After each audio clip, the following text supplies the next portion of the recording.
এই যে ইয়েগুলি লামাজবিগুলি নাতি নাতিনের বিবাহ জায়েজ ফতোয়া দেয়, তাদের তো কাফের ফতোয়া দেয় না, তাদের কাফের ফতোয়া দেওয়া উচিত। লামাজবিরা নাতি নাতনি বিবাহ করা জায়েজ ফতোয়া দেয়,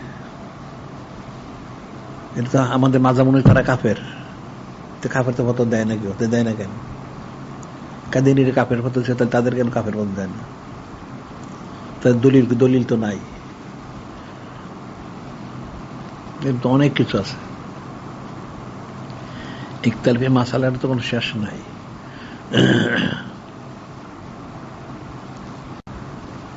নামাজের মধ্যে অনেক ইখতিলাফ রয়ে গেছে মাযহাব অনুযায়ী,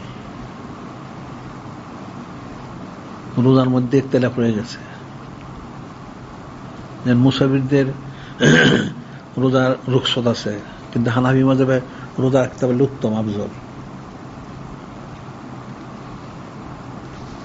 আল্লাহ পাক তো রুখসত দিচ্ছেন, উনি যে ফতোয়া দিলেন রাখতে পারলে উত্তম হবে, এটা কেমন হইল? ইমাম আজম আহমদ বলছেন মুসাফিরের জন্য রোজা রাখতে পারলে উত্তম, কারণ এই ফজিলতটা সে পাবে, আর নাহলে তো অন্য সময় পাবে না। আল্লাহ পাক তো রুখসত দিয়ে দিলেন, তাহলে আল্লাহ পাক ফজিলত দিতে পারেন না? পারে, অনেক আছে তো।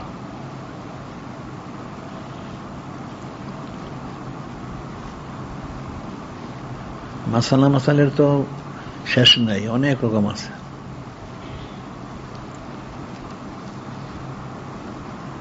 কুল্লু লাইবিন হারাম, সমস্ত খেলাধুলা হারাম। ওই দেওবন্দির ফতোয়া দিয়েছে, দেওবন্দির ফতোয়া আছে তাদের থানবীর, যদি সময় নষ্ট না হয়, ফরজ তরক না হয়,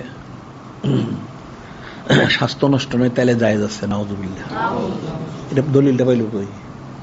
হ্যাঁ, সময় যদি নষ্ট না হয়, ফরজ তরক না হয়, অর্থাৎ হাঁটুর উপরে কাপড় না হয়, তারপর স্বাস্থ্য নষ্ট না হয়, তাইলে এটার এই সত্যতা জায়েজ আছে। কোনো হারাম জিনিস সত্যতা হালাল কথা কুফরি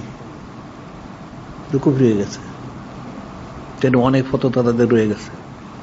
এই যে তারপরে এই সফরের দূরত্বটা, এরা এই খ্রিস্টানদের এই মুসলমানের চাকরগুলি আর্দালিগুলির 48 মাইল দিল, গেলে মুসাফির হবে, তাই মানুষ এত হাজার হাজার লাখ লাখ লোকের নামাজগুলি নষ্ট করলো। আবার ইঞ্জেকশন নিলে, ছানুইগুলো ইঞ্জেকশন নিলে রোজা ভঙ্গ হয় না, এটা গণ্ডমূর্খ। তো এটার ফয়সালা কি? এটা দলিল দেখ, তারা দলিল তো নাই। আর ইখতিলাফে অনেক কিছু আছে, এদেরটার কোনো দলিল নেই, আমাদের প্রত্যেকটা দলিল আছে। ওই দলিল দিয়ে দিলে, দলিলগুলি দিয়ে দিলেই হয়, তাই তো হয়ে গেল। হ্যাঁ হ্যাঁ হ্যাঁ, হুক্কা বানানোর কায়দা শিখেছে আরো থানবী, তামাক বানানো শিখেছে না, তার কিতাবে আছে তো। এরকম অনেক মাসালা আছে, একটা দুইটা না, অনেক। এই মাযহাবের মাসালাগুলি খুললে অনেক মাসালা পাওয়া যাবে।